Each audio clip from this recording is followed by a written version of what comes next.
안녕하세요. 김호준입니다. 김종대 의원이 귀순 북한 병사 상태를 브리핑하는 과정에서 의료진이 기생충 등 정보를 공개한 것에 대해 환자 인권을 권하며 문제 제기를 했습니다. 이에 환자를 수술한 이국종 교수는 모든 정보는 군 그리고 정보당국과 상의에 공개 결정된 것으로 비난은 부당하다는 반론을 했죠. 저는 각도를 좀 달리해서 이 문제를 봅니다. 과거 서구 제국주의가 동양에 대한 우월성을 확인하고 동양에 대한 지배를 정당화하기 위해서 동양을 비위생, 전근대, 야만의 이미지로 형상화했었죠. 너희들은 그렇게 미개하니 우리에게 당하는 게 당연하다. 오리엔탈리즘이라고 합니다. 환자 인권으로 표현된 김종대 의원이 느낀 불편함의 본질은 우리 남한이 목숨을 걸고 기순한 한 병사의 기생충까지 동원해서 북한에 대한 우월성을 확인하고자 하는 그런 졸렬함에 대한 것이 아니었을까. 물론 그런 불편함이었다면, 그런 종류의 불편함이었다면 그 비판은 당국과 협의하에 의학적 팩트를 브리핑한 이 교수 개인이 아니라 정보 공개 범주를 정한 당국과 기생충 화면을 대대적으로 보도하며 북한의 비위생만을 강조한 미디어에 포커스 했었다면 하는 아쉬움이 있습니다. 하지만 남한이 우리 미디어가 북한을 상대하는 그 멘탈리티에 대한 문제 제기로는 의미가 있다. 김원준 생각이었습니다.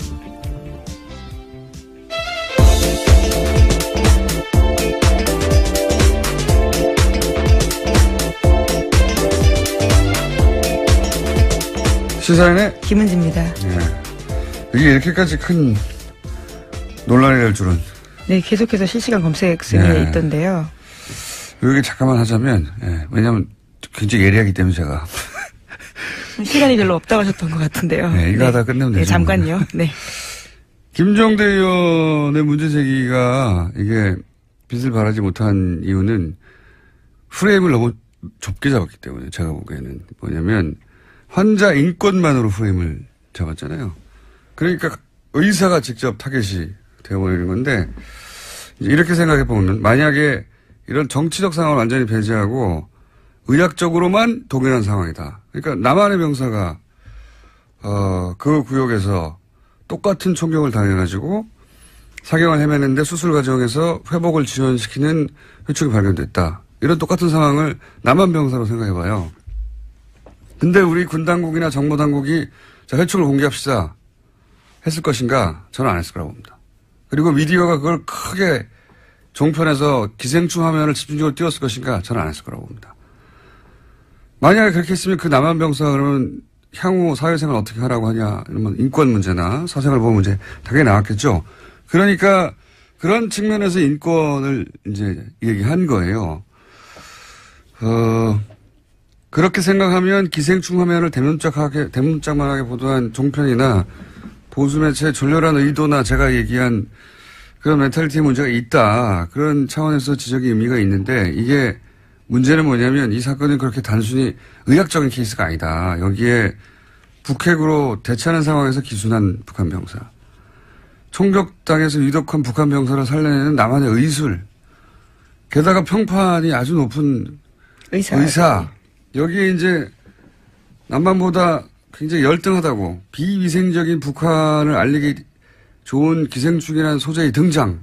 그걸 놓치지 않고 막 화면에 뿌려대는 종편. 보수매체 이런 복합적 요소가 다 중첩되어 있거든요. 근데 그걸 단순히 환자 인권이라는 프레임으로 이걸 다 도파할 수가 없다. 도저히. 예. 게다가 그 상대는 평판이 높은 의사인데 대중이 설득이 안 되는 거죠. 프레임을 너무 좋게 잡았다는 건 그런 의미다. 저한테 문의를 하시기 바랍니다. 김종대 의원님. 자, 첫 번째 뉴스는 뭡니까? 네, 구속된 김관진 전 장관이 풀려났습니다. 어제 법원에서 열린 구속 적부심사에서 석방이 결정된 건데요. 구속 적부심은 피해자가 구속된 이후에 구속의 적법성과 필요성 등을 법원이 다시 판단하는 제도입니다. 댓글 부대 관련 혐의로 구속된 지 11일 만에 그러니까 풀려나게 된 건데요. 관련한 판단을 한 법원 같은 경우에는 위법한 지시 및 공모 여부에 대한 소명의 정도, 변소 내용 등에 비춰볼 때 범죄 성립 여부에 대한 다툼의 여지가 있다라고 판단했습니다. 뿐만 아니라 김관진 전 장관의 주거가 일정하고 도주 우려나 증거인멸의 염려가 없다라고 판단했습니다. 이정열 저희 영장 해설 판사님이 나오실 찬스인데 오늘 수능 예. 학부모신가요? 예, 하필 자녀 수능일이라 저는 운전 중입니다. 그래서 그렇다고 우리가 이게 포기할 수 없잖아요. 이 방송을 듣고 계실 수도 있겠네요. 대타 있습니다. 양지열 변호사라고. 예, 대단히 부족하지만 잠시 후에 이 사안을 또 해설하기 위해서 대타 양변을 연결할 예정입니다. 이게 소위 이제 적폐 수사에서 제가 알기로는 과거 누구였죠? 김경숙 교수. 예, 김경숙 교수가 이제 질병, 암. 예, 당시 암위기라고 이야기하면서요. 암위기 질병을 이유로 구속 적부심을 요구했고, 그때 이제 안 됐죠. 예, 기각됐습니다. 증거인멸의 우려가 있다면서요. 예. 심지어 같은 재판부였습니다. 형사합의 51부요. 적폐 수사에서, 소위 적폐 수사에서 구속 적부심을 요구한 자체가 처음이에요. 그걸 제외하고. 질병, 암위기라서 한 걸 제외하고, 그냥 법리적으로 다퉈보겠다고 한 자체가 처음이고요. 예. 석방된 것도 당연히 그럼 처음이죠. 저는, 왜냐면 구속영장 자체가 굉장히 어렵게 보수적으로 떨어지고 있었거든요. 그러니까 구속영장까지 떨어졌는데 또 한 번 묻는 이런 사례가 없어요, 사례가. 그래서 저는 이걸 신청한 자체가 될 줄 알았나? 하는 생각이 들 만큼 이례적이고 떨어진 건 더 이례적이죠. 이상합니다. 대통령에게 보고하고 지시 받았다고 직접 얘기했는데 부하들은 또 구속됐거든요. 해설은 다소 부족하겠지만. 왜 자꾸 부족하다 그러시는 건가요? 영장 실질심사를 안 해본 분이잖아요. 이분은. 양변과 잠시 후에 해보기로 하겠습니다. 다음 뉴스는요? 네, 어제도 박근혜 전 대통령의 세월호 참사 발생 당시에 성형시술 의혹에 대해서 말씀드렸는데요. 또 다른 성형시술 내용에 대해서 SBS가 추가로 보도했습니다. 세월호 실종자 수색이 난항을 겪을 때도 참사 이후 처음 대국민 사과를 발표할 즈음에도 박근혜 전 대통령에 대한 성형시술이 이뤄졌다라고 특검이 판단하고 있다라는 겁니다. 시점은 5월 12일과 13일인데요. 비선 의료를 했던 김영재 원장 그리고 또 부인까지도 카드 사용 내역과 휴대전화 위치 기록을 바탕으로 특검이 그렇게 판단했다라고 합니다. 어제는 이제 세월호 사고 이틀 후에 적어도 이틀 후에는 시술을 하는 것이 거의 분명해 보인다는 게 특검의 조사 보고서였는데 그게 공개됐고 저는 개인적으로는 세월호 사고 당일도 미용과 관련된 일정이 있었다라고 보는 것이 그때 일정을 비워두고 있었고 미리. 네, 수요일 날 일정이 없었습니다. 그리고 미용사에게 전날 오지 말라고 통보해 두었고 그렇다면 사전에 예약된 그리고 그로부터 9일 동안 미리 일정이 안 잡혀 있었고 사전 예약된 어떤 미용 관련 일정이 있었을 거라고 강력히 추정하는 바에 있고 지금 추가적으로 나온 것은 이제 그 이후에 거의 한 달여간 수색을 하고 그리고 이제 사실 그 당시만 되돌아가 보면 전 국민이 이제 화면을 지켜보며 혹시 추가 그렇죠. 그냥 충격받고 슬퍼하고. 그다음에 오늘은 수색을 한다. 유가족들 인터뷰하고 그리고 이제 기대 나가서 뭘 사질 않는다. 사람들이 저녁에 술을 안 마신다. 이럴 정도로 그런 상황이었는데 계속해서 수술을 했다는 거죠. 예. 네, 5월 한 달에만 비선 의사 부부가 최소 5차례 방문했다라는 것이요. 특검의 판단입니다. 이해할 수 없습니다. 저는 정말. 하여튼 그런 게 밝혀지고 있는 와중입니다. 네. 다음 뉴스는요? 네, 세월호 관련된 소식 하나 더 전해드리면요. 지난 17일에 세월호 선체에서 유골이 발견됐습니다. 그런데 해양수산부가 이를 은폐했다라는 건데요. 추가 수색 여론이 형성될 것을 우려해서 일부러 그랬다라는 의혹이 일고 있습니다. 5명의 세월호 미수습자 가족들은 이를 모른 채 지난 18일에 시신 없는 장례식을 치렀는데요. 당시 유골 수습 보고를 받았던 해수부 현장수습본부의 김현태 부본부장이라고 있습니다. 이 같은 사실을 세월의 선처조사위원회에 통보하지 않았다라고 합니다. 그러면서 현장에서요. 자신이 책임질 테니 유골 수습 사실을 누구에게도 알리지 말라라고 지시했다고 합니다. 그러니까 이제 이 미수습 가족들하고 여기서 그칩시다. 여기까지만 합시다라고 다 얘기돼 있는데 또 유골이 나오니까 그럼 연장하게 될까봐 이 사실을 숨겼다는 거잖아요. 저는 이게 현장의 부본부장 정도가 내릴 수 있는 결정이 아니라고 봅니다. 예. 누가 이 결정을 내리는지 파악을 해야 된다고 생각이 들고요. 본인이 유골이 나왔는데 이제 그만하자라고 결정할 위치에 있는 사람이 저는 아니라고 보거든요. 예. 이게 이제 그래서 겨우 5일 만에 들켰잖아요. 누가 왜 이런 결정을 내리는지 반드시 파악해봐야 된다고 보고 문재인 대통령도 여기에 대해서 왜 이런 일이 벌어졌냐고 이해할 수 없다고. 그렇게 이야기했죠. 유골이 나오면 계속 수습해 가야 되는 거고 찾아야 되는 거거든요.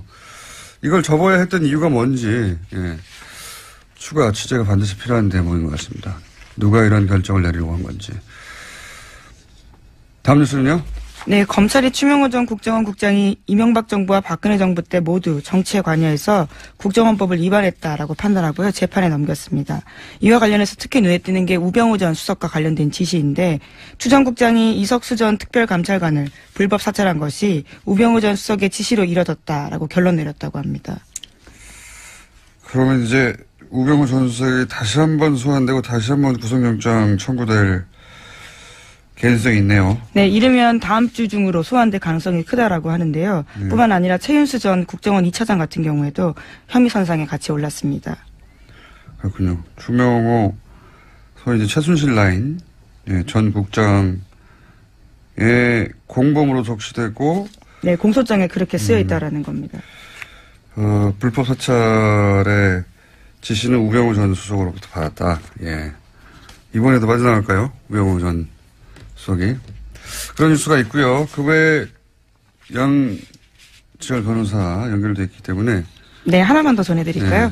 예, 차은택 씨가 어제 1심에서 징역 3년의 실형을 선고받았습니다. 여기에는 중요한 부분이요. 박근혜 전 대통령이 공범으로 명시됐다라는 겁니다. 사실 박근혜 전 대통령은 이제 너무 많은 혐의와 너무 많은 사안에서 공범 혹은 직접 지시기 때문에,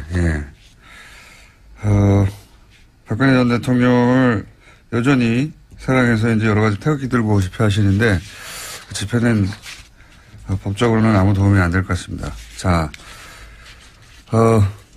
지금 김관진 전 장관이 구속 적부심을 통해서 석방된 사안 가지고 이정열 판사님의 개인적 사정으로 연결이 안 돼서 아침에 연락했더니 대타 양지열 변호사님 연결됐습니다. 안녕하십니까? 또 그 사이 전화 끊어졌어요? 예. 기다리다가 삐졌나 봐요. 전화 연결됐다는 소리 듣고 제가 들어왔는데 다시 연결됐습니까? 예. 큰 도움이 안 되네요. 지금 30초를 까먹었어요. 변호사님? 예, 여보세요? 네. 대타가 이렇게 뭘 까먹어요? 시간을. 자, 빨리 얘기합시다. 예. 이게 굉장히 이상한 사건입니다. 예. 그죠? 정말 황당했습니다. 예. 밤에 저도 보고. 예. 원래 구속적부심이라고 하는 게 변호사들이 요즘에는 청구 자체를 잘 안 하거든요. 그러니까요. 예, 왜냐면 이게 판사들이 싫어해요.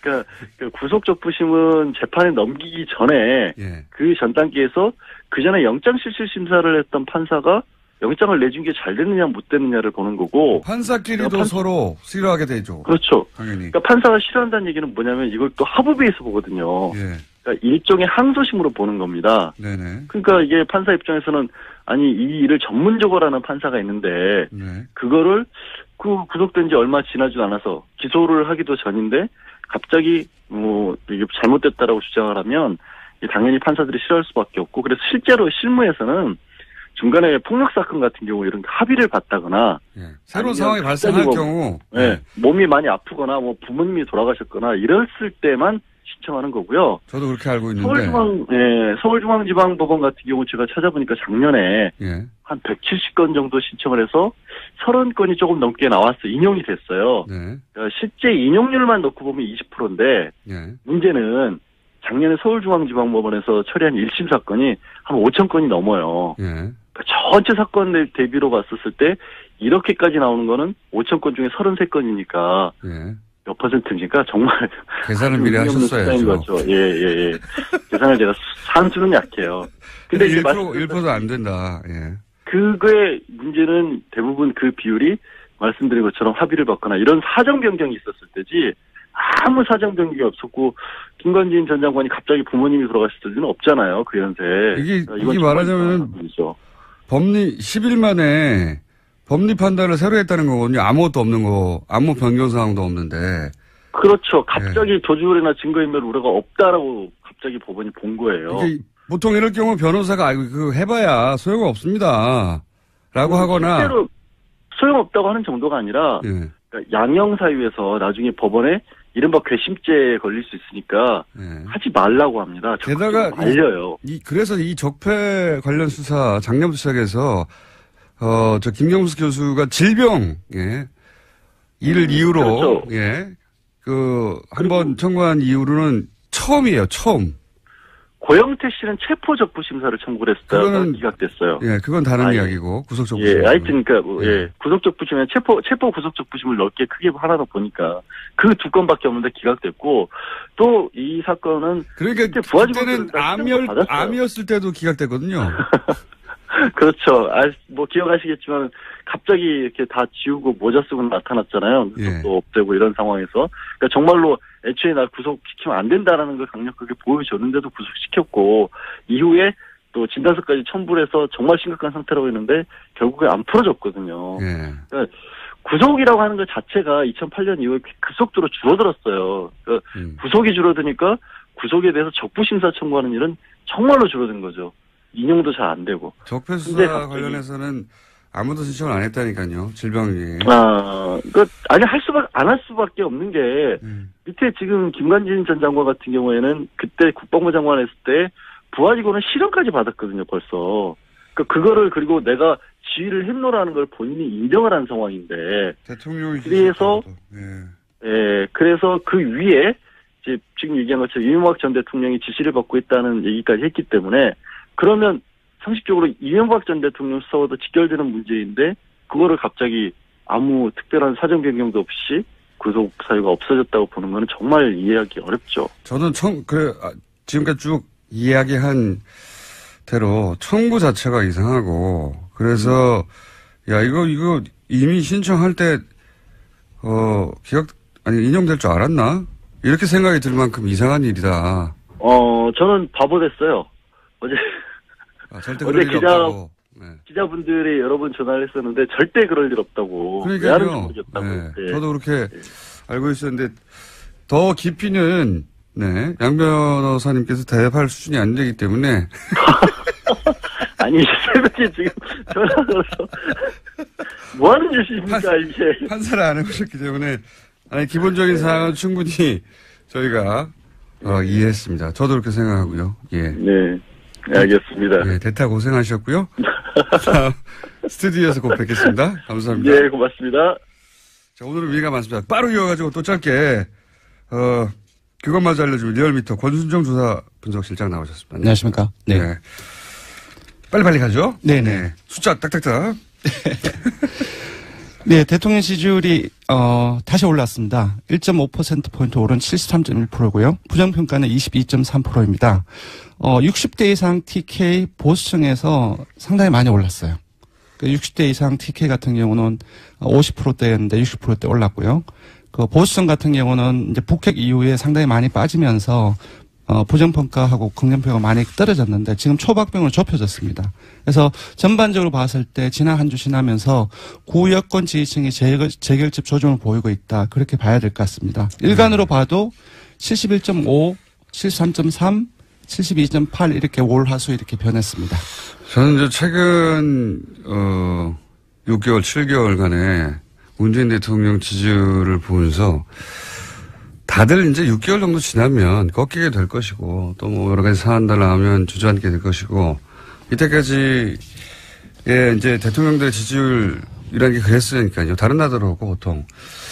근데 이렇게 계속 회복해가는 걸 보면 지지율이 과연 떨어지겠는가 60% 이하로. 그런 생각이 들 정도로 굉장히 고탄력입니다. 사실상 모든 정부에서 이렇게 하방 상승 경직성이 있으면 계속 떨어지기 마련이거든요. 그 라인을 봐도 이전 정부도 계속 그래 왔습니다. 아니면 전 세계적으로 그렇잖아요. 그렇죠. 예. 지나면 지날수록 사실 피로감도 생기고. 네네. 근데 이제 문재인 대통령의 특징은 북핵이 이런 거 하면서 훅 한번 떨어지죠. 네네. 60%대로. 네, 그렇습니다. 그리고 다시 똑같이 올라와요. 네. 몇 개월 전하고 비슷하게. 지금 73.1%는 북핵 이전하고 거의 비슷한 수준으로 올라왔어요. 네. 예. 신기한 지지율 상황이고요. 어쨌든 돌아왔고요. 예. 네네. 정당으로 넘어가면 이번 주 주목할 것은 국민의당이 최저 지지율을 경신했습니다. 자유한국당이 계속 조금씩 상승하다가 18, 9%까지 올랐거든요. 근데 16.7%로 1.6%포인트 하락했습니다. 그래서 이 부분이 좀 주목해서 봐야 할 부분이고요.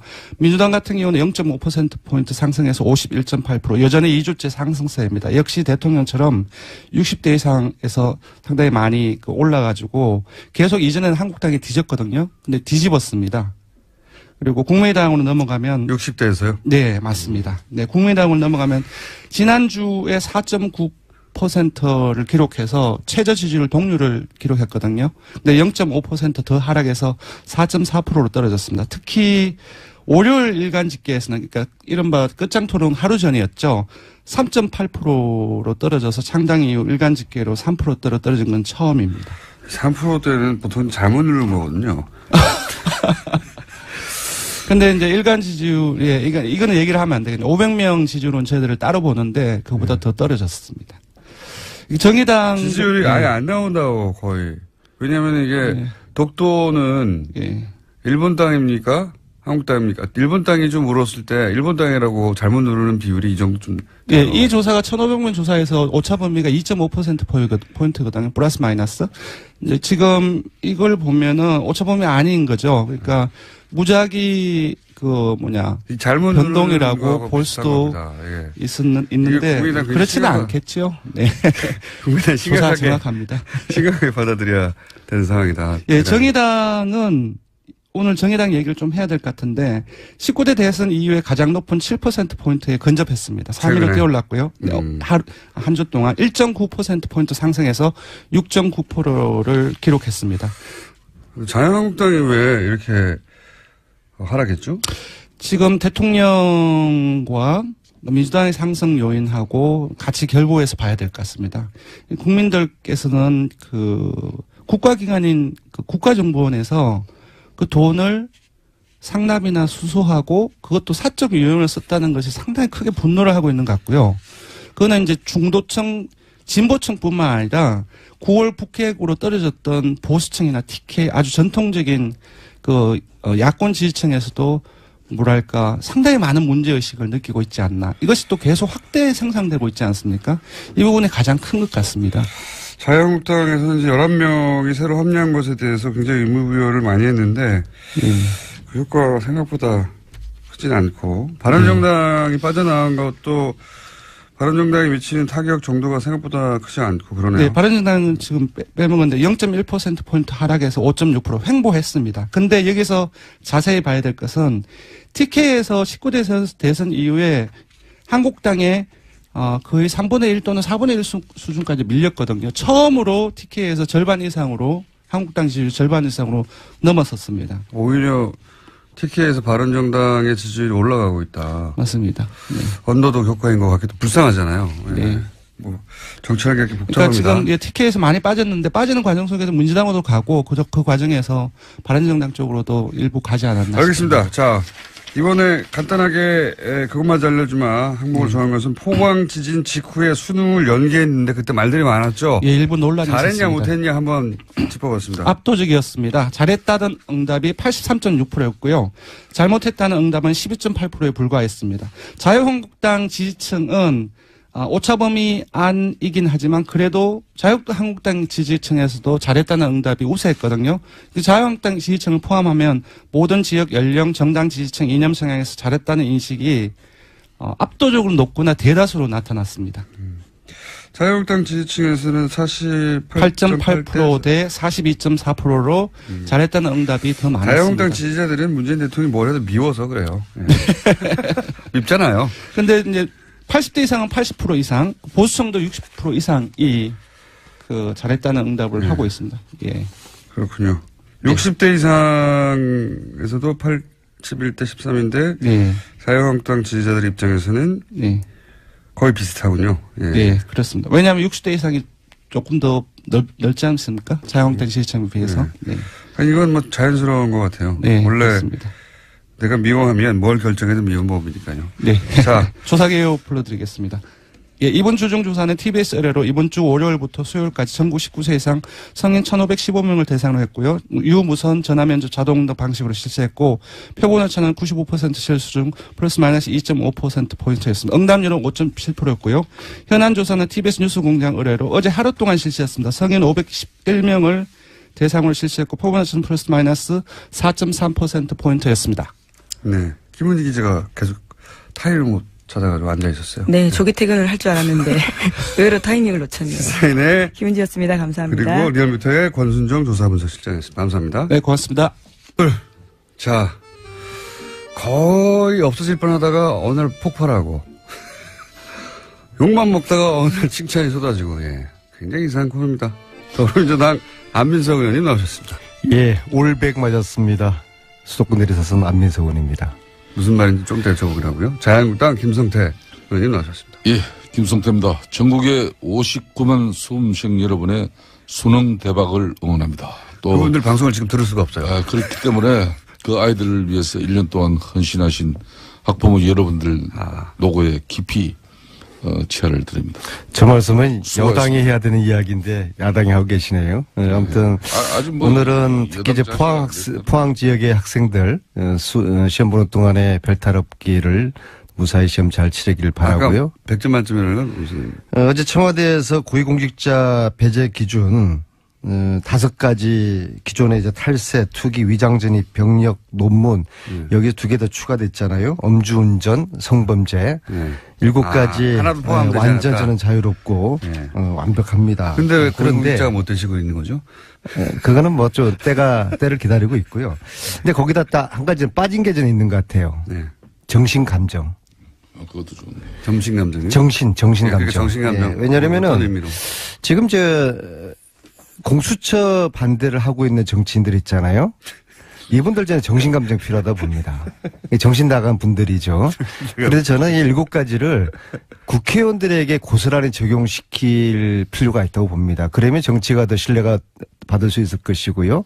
공수처라는 거는 국회의원, 검사들, 고위 공직자들을 수사를 하기 위한 특별 기구를 만든다는 거 아닙니까? 대통령도 수사 대상이잖아요. 심지어 대통령도 받겠다는 거 아닙니까? 그러면은 권력을 가진 사람들의 비리를 특별히 조사하고 관리하는 이 공수처를 반대하는 거는 싫다는 거거든요. 내 목에 칼 들이대는 거 싫다는 거거든요. 자유한국당 입장에서는 그거가 이제 야권에 주로 타겟을 삼을 것이다 이런 이제 의혹을 그러니까 해요. 반대하는 이유는 한번 몇 대까지가 되는데요. 이게 정신 나간 짓이죠. 정신 감정 받아야 됩니다.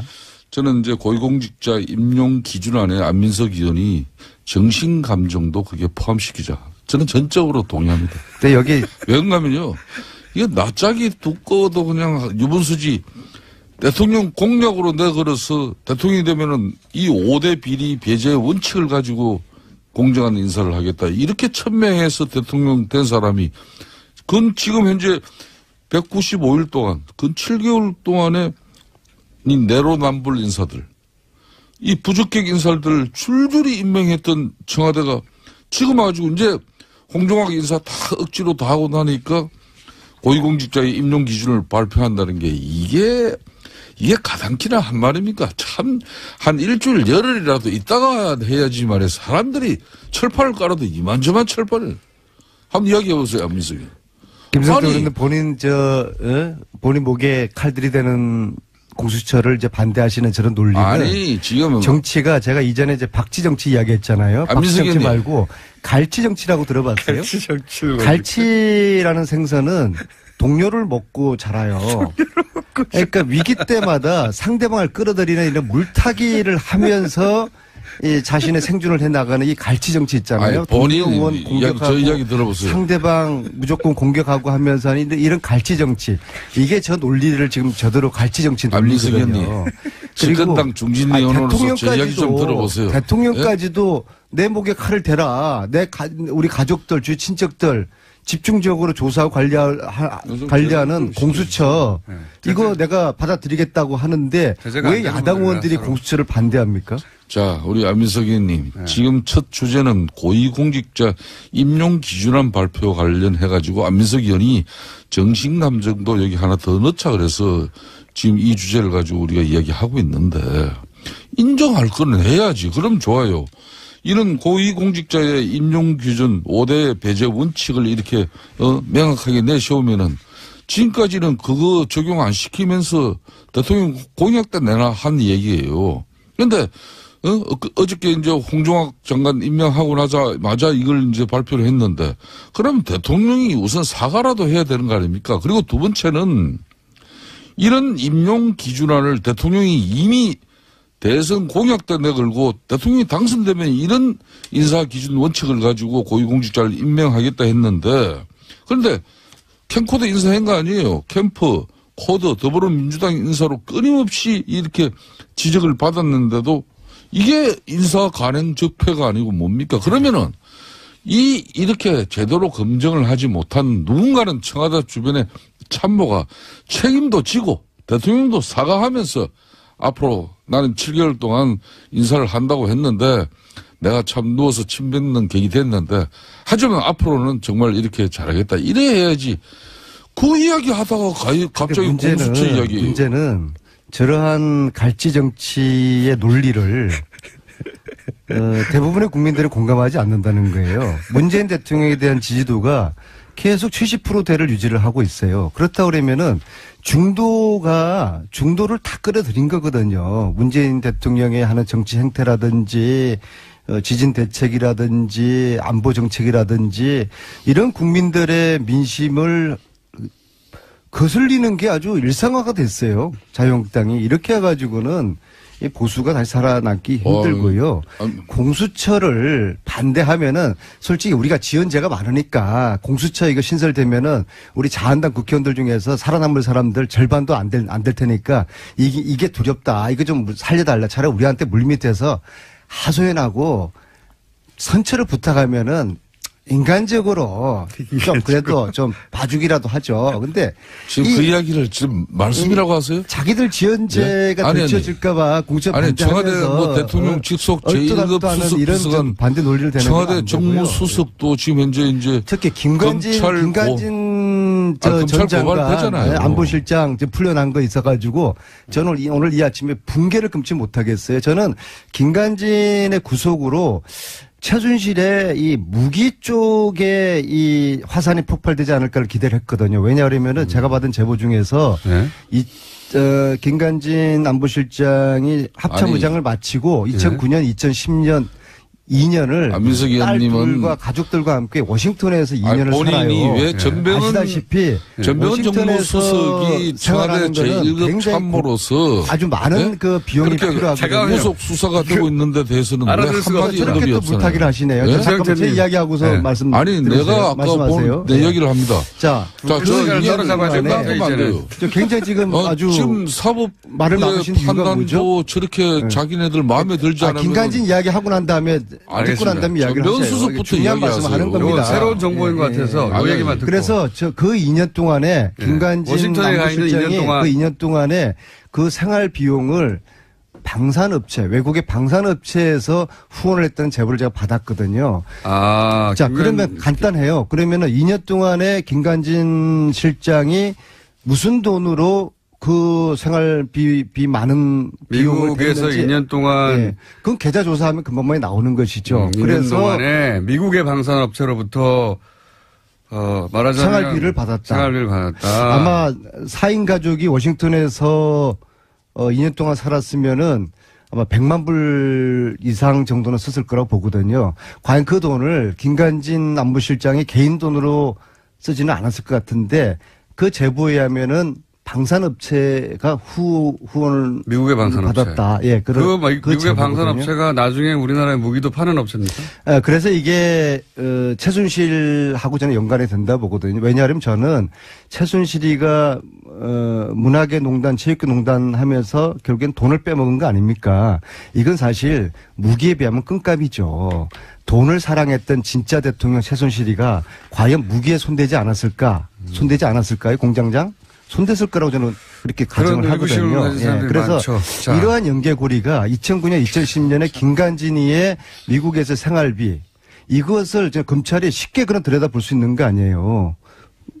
그렇게 될 수 있는데 그게 이제 지금 이걸 기대를 했었는데 풀려나면서 어렵게 풀려난 게 이게 저는 단순하게 뭐 도주 우려가 없다.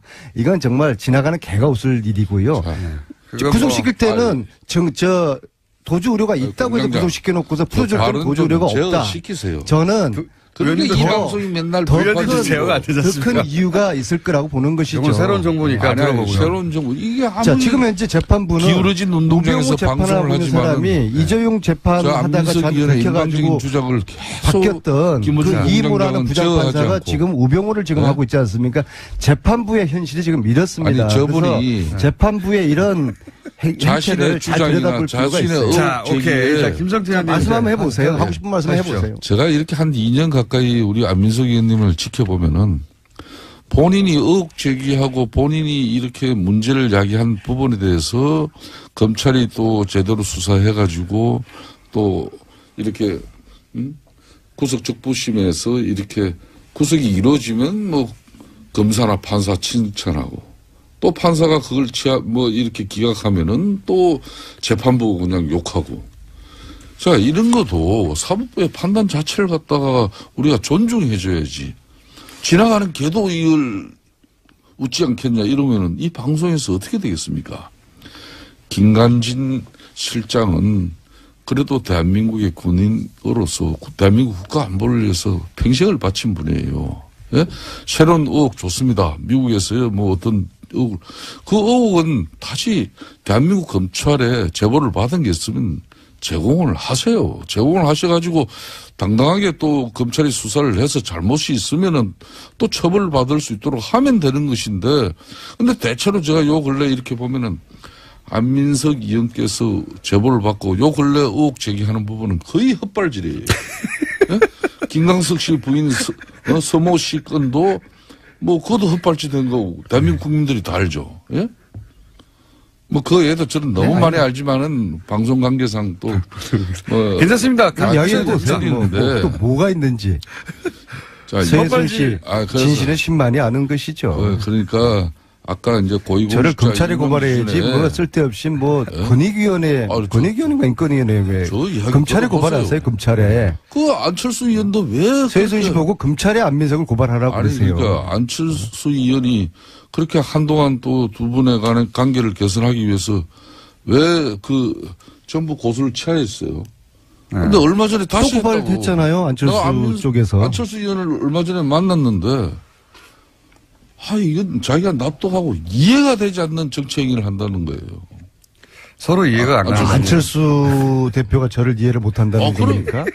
제가 우연찮게 국회 본회의장 로텐도홀 밑에서 만났는데 그 얘기를 하더라고요. 그래서 제가 하는 이야기는 아니 말 한마디 최순실 재산 환수 그 몰수 특별법 국민당이 소극적이다라고 이야기를 한 그것이 안철수 쪽에서 저를 검찰에 고발할 만한 그런 문제입니까? 그렇게 하면은 국회의원들 그냥 뭐 밤낮 고발 당하는 것이죠. 제가 이야기한 거는 국민당에서 아무런 액션이 없으니까 소극적이라고 이야기를 한 건데, 근데 작년 11월 달에 자신들이 그 특별법을 당론으로 발의했다고 그러더라고요. 공장장. 알고 계셨어요? 지금 그 얘기는 몇 번이나 하셨기 때문에. 아무도 몰라요. 예. 아무 일도 하지 않았으니까. 그래서 소극적이었다고 이야기한 것이 검찰에 고발을 당할 그런 사안입니까? 자, 세 번째 검찰 고발을 당하고 있어요. 안철수 측으로부터. 자리 좀 바꾸세요. 자 그러면은 앵커를 시키고. 안철수 대표 개인이나 정당 간에나 고소고발은 최대한 자제해야 되는 거죠. 바른정당과 국민의당 통합 얘기도 잠깐 해봐 주시면요. 1, 2당의 입장에서 이 지금 3, 4당 간의 통합 논의에 대해서 어떻게 보십니까? 기본적으로 저는 남의 집안일에 이러쿵저러쿵 하고 싶은 생각은 전혀 없지만요. 항상 해왔죠. 자, 지금 이 문제의 출발점은 예. 안철수의 위기의식으로부터 분석을 해야 됩니다. 무슨 말입니까? 자, 지금 이대로 안철수 대표가 중심이 된 국민당이 내년 선거를 이대로 치를 수 있겠습니까? 전패할 거예요. 전패하고 되면은 지방선거 이후에 안철수는 설 땅이 없는 겁니다. 정치 완전히 물러나야 되거든요. 그런 위기감에서 안철수 대표가 지금 좌충우돌 하고 있는 겁니다. 자, 자한당하고 바른당하고 국민당은 뿌리가 틀리잖아요. 여기에 통합, 연대 그런 이야기들을 막 하고 5분 있는데요. 남았고요. 평상시대로 5분 가지고 한 10가지 정도 얘기할 수 저는 어쩌면은 안철수 대표가 보수 정당을 기반으로 해서 추후에 대권 후보에 대한 구상을 하고 있을 것이다. 그런 얘기도 있습니다. 그래서 빅텐트, 자한당과 바른정당까지 묶어서 후보가 되려는 그러한 욕심을 가지고 있을 것이다. 지방선거에서 자유한국당이 잘 안 되면 네네. 자유한국당에서 이제 대선 후보가 없구나 생각해서 나오는 분들과 이제 저는 여기 대해서 국민당 내부에 호남 출신들은 택도 없는 소리라고 하거든요. 그래서 제가 볼 때는 국민당은 이미 심리적으로 분당이 돼 있는 상태입니다. 네. 자, 그러면 자유한국당 입장에서 그걸 어떻게 바라봅니까? 우리 아내님이 지난주는 좀 집권당 중진위원으로서 이렇게 품격과 품위도 지키시면서 했는데. 요즘 디거넛 엘리간스. 그러니까. 이 스탠스는 제가 유지하고 있어요. 한 주 만에 또 이 사람이 확 변했어요. 180도로. 김관진 풀려나니까 제가 제정신이겠습니까? 그러니까 이게 말이 됩니까 이게? 아니 그러니까 김어준 공장장이 그렇지 않아도 이 기울어진 운동장에서 방송을 하는데 다시 집어넣을 겁니다. 정신 상태가 저렇게 불안정하고 안 좋을 때는 방송국이 출연시키지 마세요. 네? 정신 감정이 필요한 부분에 그러니까 와가지고 얘기를 해야 알 수 있으니까. 대한민국 방송 중에서 가장 방송진위원회에서 제재를 많이 받고 있는 방송이 이 방송 제재를 많이 받고 있지 않습니다. 많이 받았죠. 정치권에서 많이 주장을 하고 있습니다. 15년에 특갈비 투명하게 공개하자는 주장은 왜 반대하셨나요? 이 산하를 이당 입장에서 제가 좀 이야기를 할게요. 예, 자 그러면 이 제2당 입장에서 이제 3, 4당의 통합 문제에 대해서 특갈비 투명하자는 반대하는데 요 얘기 하고요. 특갈비 저분이. 안민석 의원께서 혼밥이다 뭐다 해가지고 안철수 대표를 공개할 때마다 제가 대려 방송에서 균형성이나 공정성 때문에 본의 아니게 안철수 대표 변론도 많이 했지 않습니까? 근데 오늘은 제가 한마디 하겠어요. 일정 부분 어찌 보면은 안민석 의원 말씀에 동의가 되는 건데 안철수 대표가 국민의당과 바른당이 통합하면 지방선거에서 제2당으로 등극한다는 것은 이건 한마디로 아직까지 꿈을 꾸고 있는 거죠. 정치는 살아있는 생물이고 현실인데 선거 승리를 위해서는 정치는 수단과 방법을 가리지 않습니다. 그렇지만은 그 안철수 대표께서는 정치 공학적인 발상이 과연 이 안철수 대표가 이야기하는 새정치였는지 그건 되묻지 않을 수 없는 것이고 지난 5선 동안 이 새정치를 뭐 이렇게 지향하면서 이렇게 정치권에서 활동을 했지만은 이 시간 5년이면 길입니다. 대통령 임기 5년이에요. 그런데 안철수 대표는 5년 동안 보여주지 못했어요. 내가 MB 아바타입니까? 뭐 이런 정도의 아직 그 정치의 큰 틀을 벗어나지 못하고 있는데 그렇다고 해가지고 지금 안민석 의원이 속한 민주당은 국민의당을 늘 해치하는 같은 정당이에요. 그래서 결정적일 때는 어떻게 꼬시는지 하여튼 결정적인 도움을 받아내요. 그럴 때는 해치 정당이고 우리는 행제 정당이고 협치요. 별 이야기를 다 하면서 또 이런 방송에 나와서는 저런 이야기를 하면은 내가 안철수라 그래도 민주당 사람들은 믿질 못하는 것이고 차라리 뭐 적지만은 바른정당하고 뭐 이렇게 통합이라도 해서 좀 기반을 갖춰보려고 하는 그 처절한 몸부림에 너무 큰 비난을 하지 맙시다 우리가. 안철수 대표와 국민당하고는 저희들은 구분해서 봐야 된다고 보고요. 하여튼 남의 집안 이야기 그만하고요. 저는 왜 그 새누리당과 김성태 당시에 저하고 같이 15년도에 이맘때 예결위 간사를 함께 했잖아요. 네. 왜 특수활동비를 좀 줄이고 홍준표 대표 특수활동비 공개하자는 이야기를 그 주장을 왜 반대했는지 하고요. 홍준표 대표 역시도 지금 갈치 정치를 하고 있는 겁니다. 느닷없이 원혜영 대표로 끌어들여가지고 내가 당신한테도 운영비 주지 않았냐. 이거 김성태 의원님 의견을 좀 들어봐야겠고요. 네. 왜 반대를 하셨어요? 예, 이 국정원의 특활비를 가지고 청와대가 받아 쓴 것이 드러나면서 이 논란이 시작됐는데 문제는 이 특활비가 개인 사적인 용도로 잘못 쓰여졌다면은 이건 이제 용처에 대해서는 검찰이 수사를 할 건데 첫 번째는 국정원을 지휘 감독하는 청와대가 국정원으로부터 특수활동비를 받은 것 자체가 뇌물이라는 것이죠. 청와대 상납받은 그 돈을, 그 40억을 누가 어떻게 썼을까요? 두 번째는 특수활동비는 정해진 용도가 아닌 다른 곳에 쓴 것이 정치 구단입니다. 네, 이 코너의 제목들이 많이 나오고 있죠. 예, 요즘도 계속 오고 있습니다. 박지원의 무한도전도 있고요. 박지원의 지원사격, 박수무당, 박하스, 한번가 불법 사이, 박지원의 아시면서, 박지원의 한지붕 두 마음, 등등등 많은 후보 제목들이 오고 있습니다. 지금까지는 지난주까지 가장 높은 호응을 얻었던 적과의 빡침. 자, 이 방송하는 사이에도 계속 보내주십시오. 이 코너의 제목 후보 박지원 전 국민의당 대표 나오셨습니다. 안녕하십니까? 안녕하세요. 네. 뭐 다른 이야기도 많지만 이게 뭐 초미의 관심사였기 때문에 끝장 토론 얘기를 일단 잠깐 하지 않을 수가 없는데 끝장 토론을 하고 나서 이제 대표님이 어제 평화방송에서 통합 찬성은 9명에 불과하다. 예. 이렇게 말씀하셨더니 최명길 의원, 이제 안철수 대표하고 이제 찬성, 통합파라고 분류되는 분이죠. 이분은 아니다. 연대, 유보, 찬성 합치면 이분들이 20명이 넘는다, 오히려. 그런데 잠깐. 예. 이 공장장께서 네. 이 방송에 출연시켜 놓고 네. 그냥 안철수 국민의당을 분당시켜 버리려고 하는 그 기도를 잠깐 중단하고 예.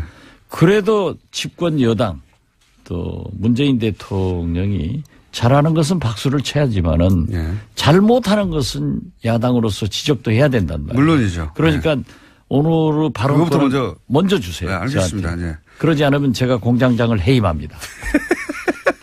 제가 해도 되죠. 네, 해임은 안 되겠지만 어쨌든 먼저 하고 싶은 말씀하십시오. 굉장히 하고 싶구나.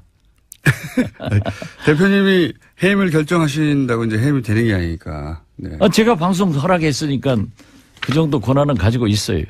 알겠습니다. 예. 그러는 걸로 하고. 산들바람은 불어도 봄날은 갑니다. 예, 그런 셈 치고. 예, 문재인 대통령이 지금까지 잘해왔는데. 뭔가 마음에 안 드시는 저는 문재인 호에 빨간불이 들어오기 시작했다.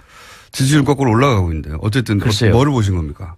지금 말이죠. 예. 지금까지 너무 잘했기 때문에 인사에서 그렇게 잘못했지만은 카바가 됐어요. 네. 그런데 지금 보시면은 오늘 전병헌 정무수석의 구속영장 청구. 예. 어제 김관진 장관의 석방. 예. 이런 건 벌써 적폐청산에 빨간불이 들어오기 시작하는가 하면은 지금 이 지역 밑바닥을 가면 최저임금 인상 문제로 식당 등 자영업자들이 부글부글 끓고 있어요. 또 비정규직. 특히 나는 깜짝 놀란 게 문재인 정부에서는 이래서는 안 됩니다. 세월호 6호를 찾아놓고 미수습자 5 가족이 장례식 할 때까지 숨긴 거. 이건 완전히 도덕성에 굉장히 잘못된 결정. 굉장히 잘못됐습니다. 근데 문재인 정부 그래 배신감을 느끼고요. 자꾸 제 말을 꺾지 마세요. 예, 알겠습니다. 홍정학 중소벤처기업부 장관 그 문제가 있던 것을 임명해놓고 가로놓게 인사 7대 원칙이다.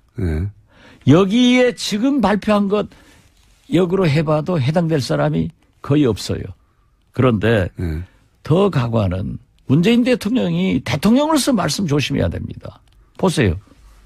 지금까지 인사청문회 부적격된 사람이 일 잘하더라.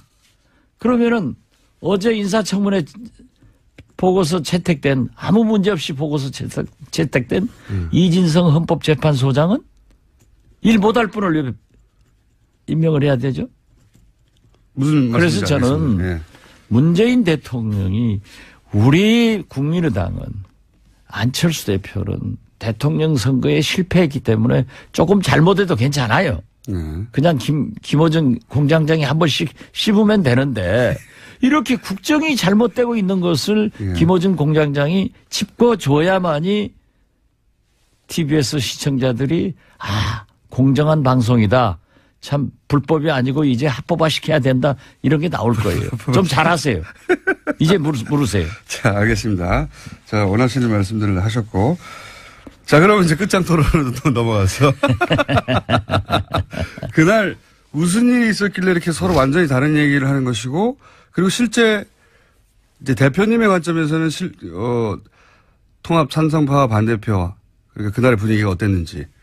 지금 최명길 의원 그리고 안철수 대표는 오히려 찬성파가 더 많은 분위기였다. 이렇게 그날의 분위기를 전하고 있거든요. 안철수 대표가 끝장 토론 후 네.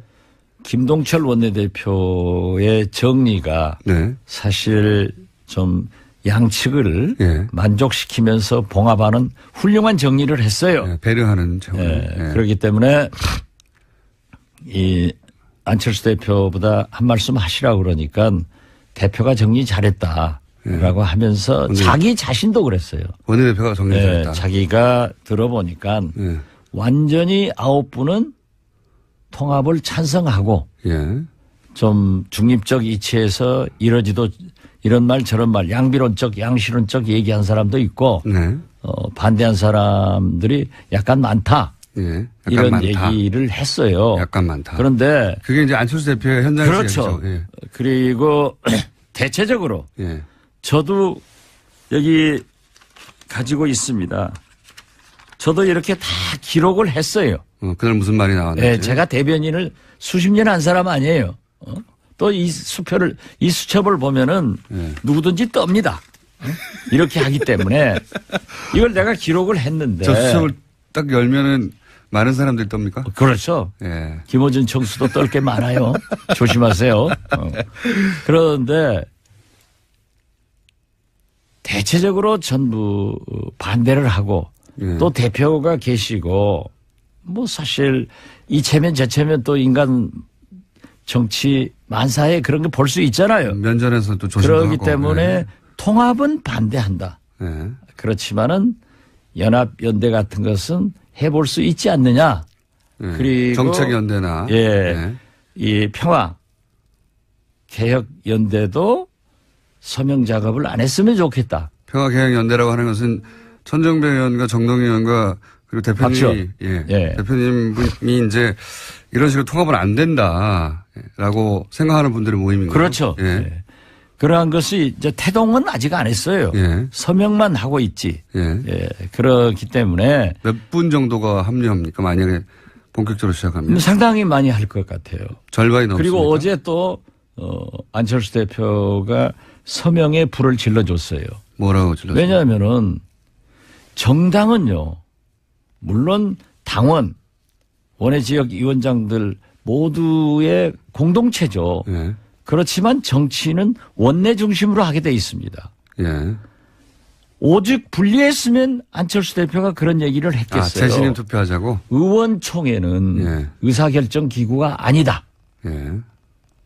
누구 말 맞다나 그것이 더 훨씬 많다고 하면은 왜 그 얘기 했겠어요. 그러면서 의사결정기구는 당무회의나 또는 전당대회다. 전당원 투표에서 재신임 묻겠다 이런 얘기를 그렇죠. 했던 거요. 그게 옳지 않은 거예요. 정당은 의회 정치입니다. 대의 정치입니다. 그렇기 때문에 항상 원내 중심으로 정치가 하게 돼 있고 의원총회가 최고의 의사결정 기관이 되는 거예요. 이것을 무시하고 아니 유리했으면 안철수 대표가 왜 의원총회에서 결정됐지 않냐 이렇게 얘기를 하지.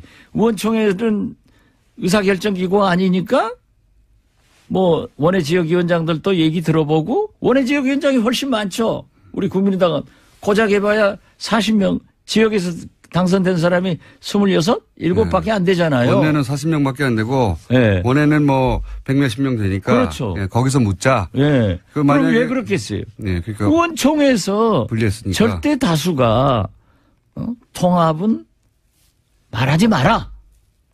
그 대신 평화정책연대도 서명 작업하지 마라. 이런 거였어요.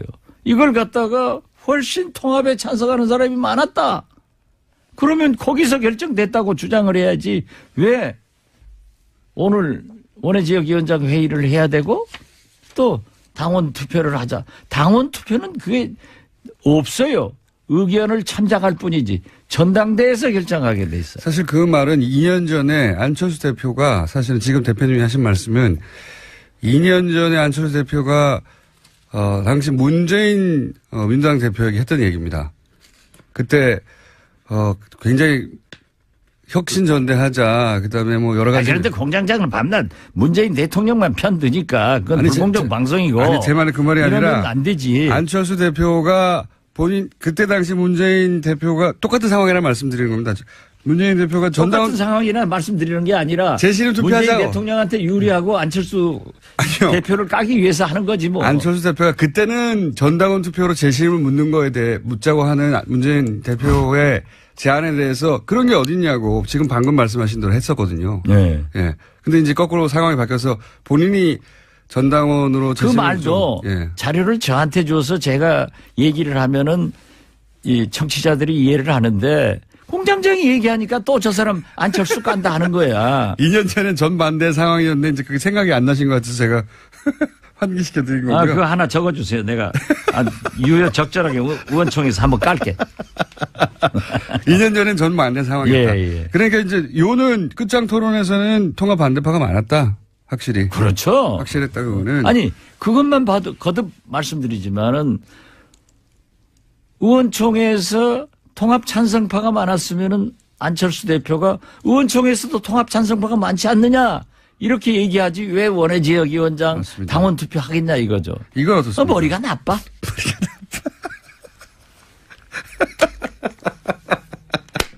그래서 어떤 전응하라고 하시더니. 한국당에 이런 얘기가 있더라고요. 난 확인한 건 아니까 실명을 안 쓰는데 어떤 분이 친박을 바퀴벌레라고 했대요. 그러니까 그 해당자의 부인이 예. 그 말한 사람 부인한테 F킬러를 사다 줬대. 홍준표 대표 말씀하시는 거죠? 나 홍준표라고 안 했어요. 홍준표는 이 고소를 잘해요. 그런데 우리도 이유식 하나 사와야 돼. 이유식이요? 왜요? 예.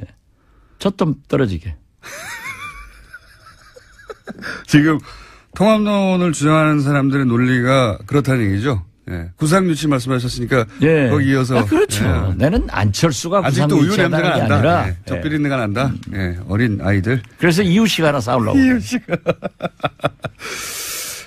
진짜로 안철수 대표 사퇴론도 비등합니까? 이런 보도도 있던데. 몇 사람이 얘기했어요. 예, 그건 몇 사람 정도만. 예. 예. 저도 좀 심하게 얘기했는데 저도 반성합니다. 어떻게 당대표를 의원총회 여러 의원들 앞에서 왜 그렇게 거짓말하냐? 왜 그렇게 진실성이 없느냐? 신뢰성이 가지면 지도자가 아니다라고 공격을 한 것을. 거짓말했다는 건 뭘 의미하는 겁니까?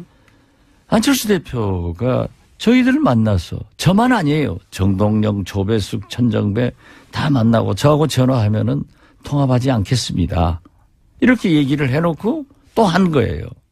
그런데 그 전날 점심을 박주선, 김동철, 주승용, 박지원, 송기석 비서실장 배석 거기에서도 갑론을박하다가 통합 연합 소리를 하지 않고 연대에 대해서는 한번 해보겠다 하는 식으로 얘기해서 그것도 하지 마라.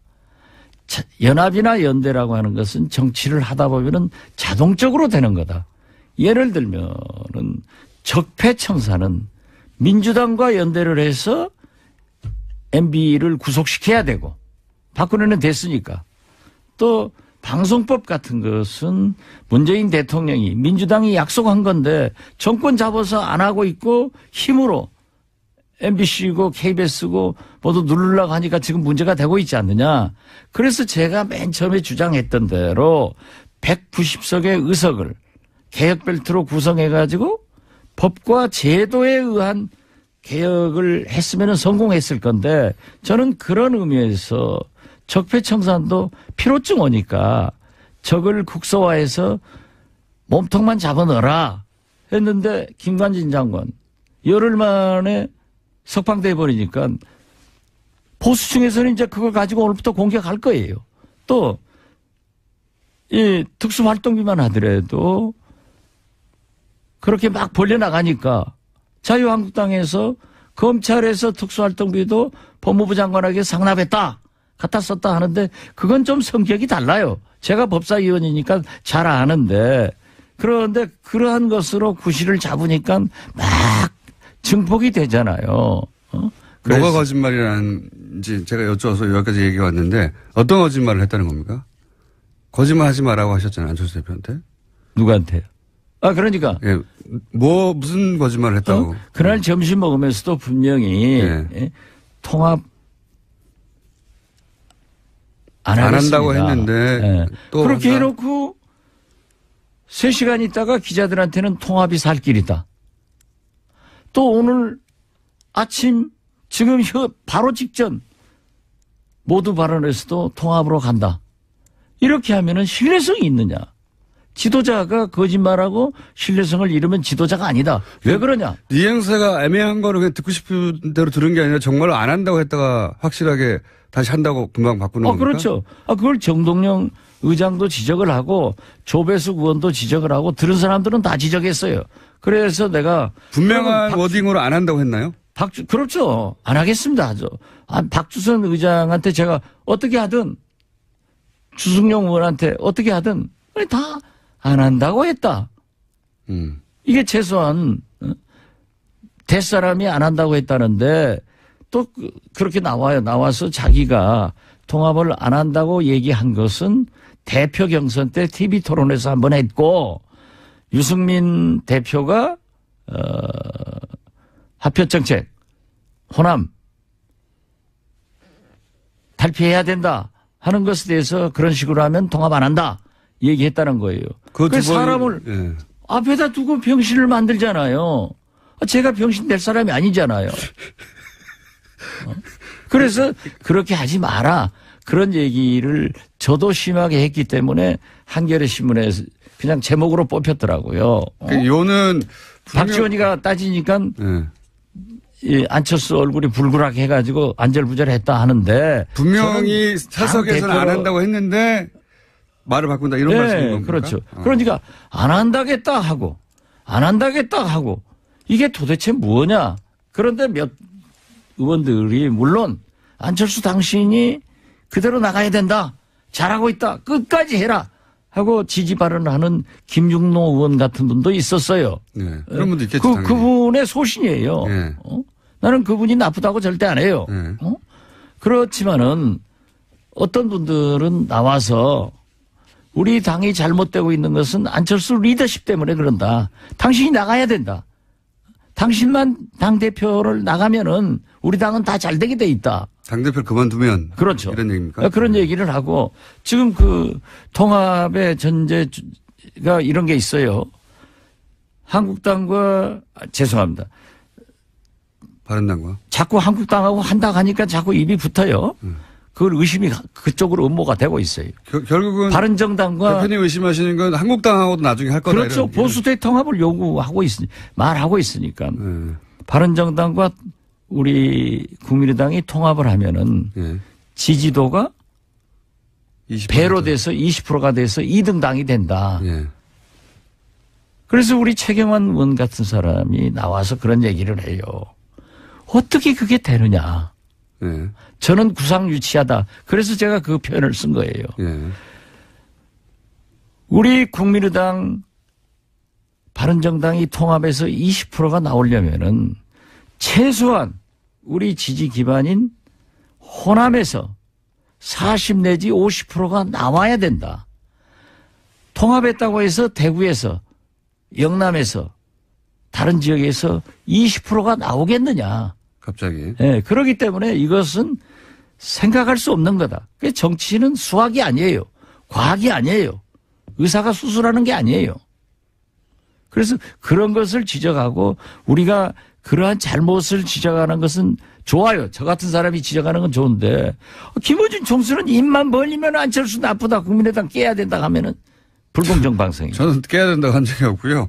상황만 전달하고 있는 그런데 지금도 상황이 나빠요. 지금도 표정이 굉장히 좋아요. 내가 그렇게 얘기하니까. 그런데 안철수 대표는 여기서 후퇴할 생각이 없어 보입니다. 제가 볼 때도 절대 없어요. 그럼 어떻게 됩니까, 당은? 저는 그때 딱 나오면서 SNS다. 안철수 대표는 계속 통합의 길로 간다. 내 예감이 틀리기를 바란다. 일기예보처럼. 왜 일기예보를 붙였냐면 일기예보는 맞는 게 더 많거든요. 틀리는 게 더 많으니까. 그런데 내 예감이 딱 맞았더라고요. 아무래도 저는 점쟁이해야 될 것 같아요. 아니 근데 그렇게 안철수 대표가 계속 통합의 길로 가면 그러면 국민의당은 이제 앞으로 어떻게 되는 겁니까? 어떤 모양이 그려질 수 있습니까? 그 통합의 길이 옳지 않기 때문에 평화개혁연대에서 서명을 박차를 가하기로 했고. 그래서 많은 사람이 서명했어요. 국민들에게 기자회견을 해서 밝히고 원외 지역위원장들이 오늘 3시에 또 비공개 토론을 하지만은 원외 위원장들이 참여한다는 것을 우리가 말렸거든요. 말렸는데 확대해 나가겠습니다. 그러면 결국은 지금 박지원 대표님과 천정배 의원과 정동영 의원이 주축이 된 거기도 박지원, 천정배, 정동영은 전면에 서지 않을 겁니다. 어쨌든 그리고 우리 내부에서는 상당히 합리적인 분을 대표자로 결정을 합의를 해놨습니다. 그러면 그런 대표, 그러니까 하나의 세력, 한 20여 분 정도의 하나의 세력이 만들어지고 저쪽에서는 통합을 계속 한다고 하면 이 당이 어떻게 됩니까? 이분들은 그러면 또 분당시키려고 분당 그 답변 받아내려고 하는데 궁금하잖아요. 어떻게 되는 겁니까? 우리가 평화개혁연대를 구성해서 서명을 받고 원외 지역위원장들에게도 확대를 시키고 또 박지원, 정동영, 천정배는 대표자가 안 된다고 하는 것은 우리가 나서서 하면 안 좋아요. 권력 투쟁으로 비친단 말이에요. 그건 알겠고요. 그렇기 때문에 정체성과 가치를 지키는 그래서 안철수 대표가 통합의 길로 못 가게. 근데 말씀하셨다시피 포기하지 않을 거라고 보시잖아요. 그럼 포기하지 않으면 수적으로 어떻게? 이쪽이 누르면 이기죠. 그리고 의원들이 반대하면 못하죠. 지도자라고 하는 게 천하의 김대중도 DJ도 의원총회에서 부결하면 안 했어요. 지금 뭐 근데 그럴 생각이 없는 것 같은데 저는. 인사청문회에서 부적격 판정 나도 임명 강행하는 문재인 대통령만큼 배짱이 없어요. 그렇게 해서는 안 돼요. 그러니까 안철수 대표가 또 그 얘기는 아무 소리 안 하잖아. 아니 뭐 그건 충분히 비판하시니까 제가 아니, 자기도 비판해봐야지. 제가 정부가 아니니까 대변할 이유가 없잖아요. 근데 아무튼 몸빠야. 제가 궁금한 것은 그렇게 쭉 가면 만나지 않을 것 같은데 쭉 가면 그 다음에 어떻게 되느냐 궁금한 거거든요. 많은 사람들이. 쭉 가서 만나요. 다시 만나요? 예. 근데 이게 지금 현재 포기하지 않을 사람인데 어떻게 만납니까? 아니, 지금은 포기하지 않을 것 같지만은 포기하게 만들겠다 이건 거예요? 그렇죠. 그래도 포기 안 하면요? 포기해요.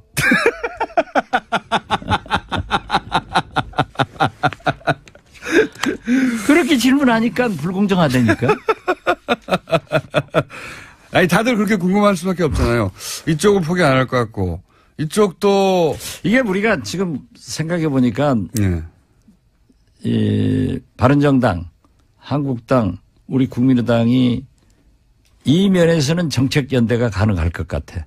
김어준 공장장 퇴임 촉구 결의안. 퇴임 촉구 결의안.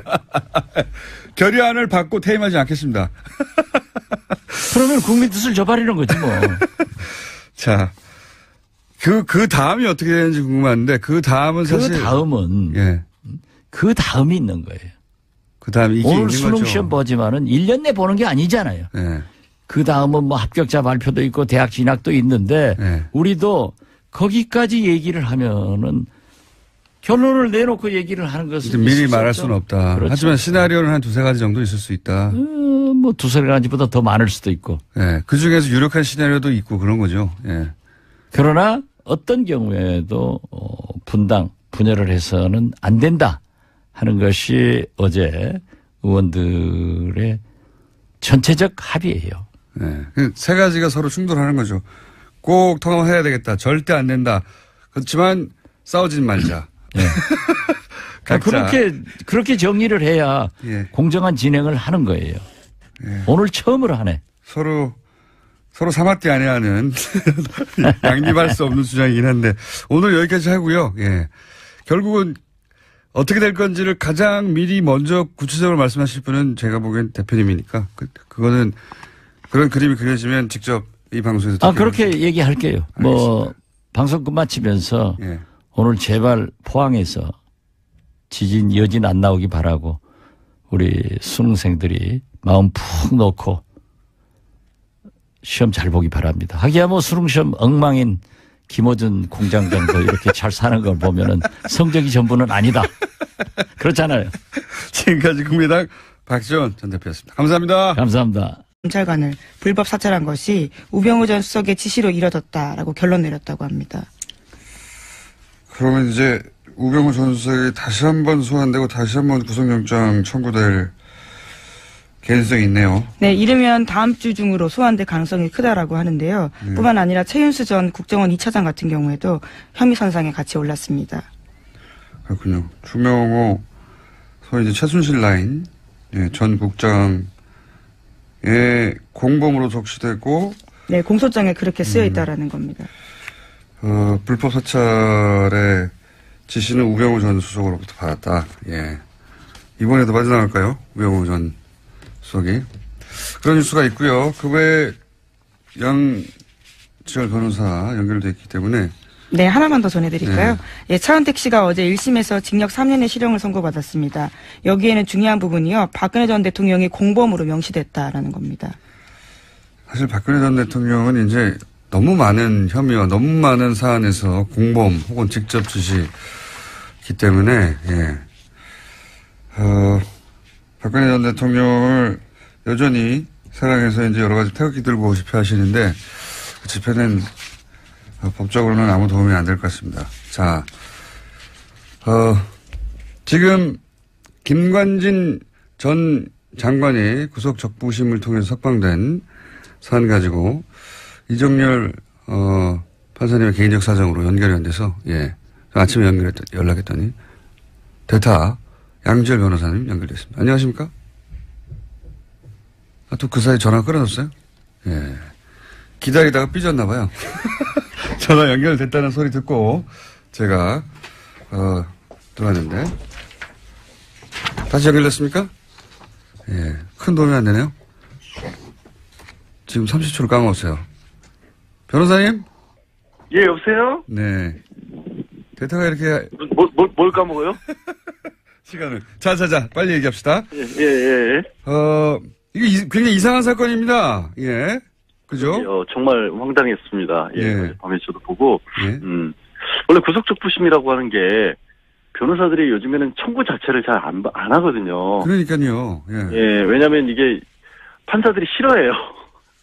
그러니까 구속적부심은 재판에 넘기기 전에 예. 그 전 단계에서 그 전에 영장실질심사를 했던 판사가 영장을 내준 게 잘 됐느냐 못 됐느냐를 보는 거고 판사끼리도 서로 싫어하게 되죠. 그렇죠. 당연히. 그러니까 판사가 싫어한다는 얘기는 뭐냐면 이걸 또 합의에서 보거든요. 예. 그러니까 일종의 항소심으로 보는 겁니다. 네네. 그러니까 이게 판사 입장에서는 아니 이 일을 전문적으로 하는 판사가 있는데 네. 그거를 구속된 지 얼마 지나지도 않아서 기소를 하기도 전인데 갑자기 이게 잘못됐다라고 주장을 하면 당연히 판사들이 싫어할 수밖에 없고 그래서 실제로 실무에서는 중간에 폭력 사건 같은 경우 이런 합의를 받다거나 새로운 상황이 발생할 경우 몸이 많이 아프거나 부모님이 돌아가셨거나 이랬을 때만 신청하는 거고요. 저도 그렇게 알고 있는데 서울중앙지방법원 같은 경우 제가 찾아보니까 작년에 한 170건 정도 신청을 해서 30건이 조금 넘게 나왔어요. 인용이 됐어요. 그러니까 실제 인용률만 놓고 보면 20%인데 문제는 작년에 서울중앙지방법원에서 처리한 1심 사건이 한 5,000건이 넘어요. 전체 사건 대비로 봤었을 때 이렇게까지 나오는 거는 5천 건 중에 33건이니까 예. 몇 %입니까? 정말 계산을 미리 하셨어야죠. 예. 계산을 제가 산수는 약해요. 근데 1%도 안 된다. 예.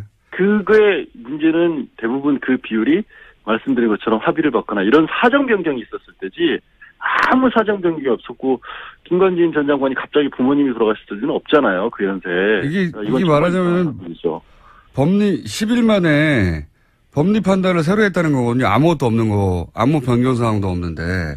그렇죠. 갑자기 조주율이나 증거인멸 우려가 없다라고 갑자기 법원이 본 거예요. 이게 보통 이럴 경우 변호사가 해봐야 소용이 없습니다.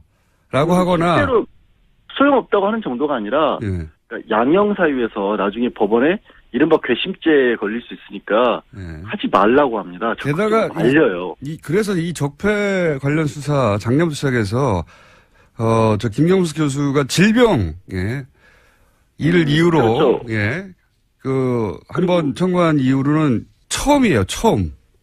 고영태 씨는 체포 적부 심사를 청구를 했다가 기각됐어요. 예, 그건 다른 이야기고 구속 적부심. 예, 하여튼 그러니까 구속 적부심에 체포 구속 적부심을 넓게 크게 하나다 보니까 그 2건밖에 없는데 기각됐고 또 이 사건은 그러니까 그때는 암이었을 때도 기각됐거든요. 그렇죠. 뭐 기억하시겠지만 갑자기 이렇게 다 지우고 모자 쓰고 나타났잖아요. 또 없애고 이런 상황에서. 그러니까 정말로 애초에 날 구속시키면 안 된다라는 걸 강력하게 보여줬는데도 구속시켰고 이후에 또 진단서까지 첨부를 해서 정말 심각한 상태라고 했는데 결국에 안 풀어졌거든요. 예. 그러니까 구속이라고 하는 것 자체. 대단히 부족하지만 잠시 후에 요소를 또 해설하기 위해서 대타 양변을 연결할 예정입니다. 이게 소위 이제 적폐 수사에서 제가 알기로는 과거 누구였죠? 김경수 교수. 예, 김경수 교수가 이제 질병, 암. 예, 당시 암이기라고 이야기하면서요. 암이기 질병을 이유로 구속 적부심을 요구했고 그때 이제 안 됐죠. 예, 기각됐습니다. 증거인멸의 우려가 있다면서요. 심지어 같은 재판부였습니다. 형사합의 51부요. 적폐 수사에서 소위 적폐 수사에서 구속 적부심을 요구한 자체가 처음이에요. 그걸 제외하고 질병 암이기라서 한 걸 제외하고 그냥 법리적으로 다퉈보겠다고 한 자체가 처음이고요. 예, 석방된 것도 당연히 그럼 처음이죠. 저는 왜냐하면 구속영장 자체가 굉장히 어렵게 보수적으로 떨어지고 있었거든요. 그러니까 구속영장까지 떨어졌는데 또 한 번 묻는 이런 사례가 없어요. 사례가. 그래서 저는 이걸 신청한 자체가 될 줄 알았나? 하는 생각이 들 만큼 이례적이고 떨어진 건 더 이례적이죠. 이상합니다. 대통령에게 보고하고 지시 받았다고 직접 얘기했는데 부하들은 또 구속됐거든요. 해설은 다소 부족하겠지만. 왜 자꾸 부족하다 그러시는 건가요? 영장 실질심사를 안 해본 분이잖아요. 이분은. 양변과 잠시 후에 해보기로 하겠습니다. 다음 뉴스는요? 네, 어제도 박근혜 전 대통령의 세월호 참사 발생 당시에 성형시술 의혹에 대해서 말씀드렸는데요. 또 다른 성형시술 내용에 대해서 SBS가 추가로 보도했습니다. 세월호 실종자 수색이 난항을 겪을 때도 참사 이후 처음 대국민 사과를 발표할 즈음에도 박근혜 전 대통령에 대한 성형시술이 이뤄졌다라고 특검이 판단하고 있다라는 겁니다. 시점은 5월 12일과 13일인데요. 비선 의료를 했던 김영재 원장 그리고 또 부인까지도 카드 사용 내역과 휴대전화 위치 기록을 바탕으로 특검이 그렇게 판단했다라고 합니다. 어제는 이제 세월호 사고 이틀 후에 적어도 이틀 후에는 시술을 하는 것이 거의 분명해 보인다는 게 특검의 조사 보고서였는데 그게 공개됐고 저는 개인적으로는 세월호 사고 당일도 미용과 관련된 일정이 있었다라고 보는 것이 그때 일정을 비워두고 있었고 미리. 네, 수요일 날 일정이 없었습니다. 그리고 미용사에게 전날 오지 말라고 통보해 두었고 그렇다면 사전에 예약된 그리고 그로부터 9일 동안 미리 일정이 안 잡혀 있었고 사전 예약된 어떤 미용 관련 일정이 있었을 거라고 강력히 추정하는 바에 있고 지금 추가적으로 나온 것은 이제 그 이후에 거의 한 달여간 수색을 하고 그리고 이제 사실 그 당시만 되돌아가 보면 전 국민이 이제 화면을 지켜보며 혹시 추가 그렇죠. 굉장히 충격받고 슬퍼하고. 그다음에 오늘은 수색을 한다. 유가족들 인터뷰하고. 그리고 이제 길에 나가서 뭘 사질 않는다. 사람들이 저녁에 술을 안 마신다. 이럴 정도로 그런 상황이었는데 계속해서 수술을 했다는 거죠. 예. 네, 5월 한 달에만 비선 의사 부부가 최소 5차례 방문했다라는 것이요. 특검의 판단입니다. 이해할 수 없습니다. 저는 정말. 하여튼 그런 게 밝혀지고 있는 와중입니다. 네. 다음 뉴스는요? 네, 세월호 관련된 소식 하나 더 전해드리면요. 지난 17일에 세월호 선체에서 유골이 발견됐습니다. 그런데 해양수산부가 이를 은폐했다라는 건데요. 추가 수색 여론이 형성될 것을 우려해서 일부러 그랬다라는 의혹이 일고 있습니다. 5명의 세월호 미수습자 가족들은 이를 모른 채 지난 18일에 시신 없는 장례식을 치렀는데요. 당시 유골 수습 보고를 받았던 해수부 현장수습본부의 김현태 부본부장이라고 있습니다. 이 같은 사실을 세월의 선처조사위원회에 통보하지 않았다라고 합니다. 그러면서 현장에서요. 자신이 책임질 테니 유골 수습 사실을 누구에게도 알리지 말라라고 지시했다고 합니다. 그러니까 이제 이 미수습 가족들하고 여기서 그칩시다. 여기까지만 합시다라고 다 얘기돼 있는데 또 유골이 나오니까 그럼 연장하게 될까 봐 이 사실을 숨겼다는 거잖아요. 저는 이게 현장의 부본부장 정도가 내릴 수 있는 결정이 아니라고 봅니다. 예. 누가 이 결정을 내리는지 파악을 해야 된다고 생각이 들고요. 본인이 유골이 나왔는데 이제 그만하자라고 결정할 위치에 있는 사람이 저는 아니라고 보거든요. 예. 이게 이제 그래서 겨우 5일 만에 들켰잖아요. 누가 왜 이런 결정을 내리는지 반드시 파악해 봐야 된다고 보고 문재인 대통령도 여기에 대해서 왜 이런 일이 벌어졌냐고 이해할 수 없다고. 그렇게 이야기했죠. 유골이 나오면 계속 수습해 가야 되는 거고 찾아야 되는 거거든요. 이걸 접어야 했던 이유가 뭔지 추가 취재가 반드시 필요한 대목인 것 같습니다. 누가 이런 결정을 내리려고 한 건지. 다음 뉴스는요? 네, 검찰이 추명호 전 국정원 국장이 이명박 정부와 박근혜 정부 때 모두 정치에 관여해서 국정원법을 위반했다라고 판단하고요. 재판에 넘겼습니다. 이와 관련해서 특히 눈에 띄는 게 우병우 전 수석과 관련된 지시인데 추 전 국장이 이석수 전 특별감찰 볼 수도 있는데 그렇지는 않겠죠. 네.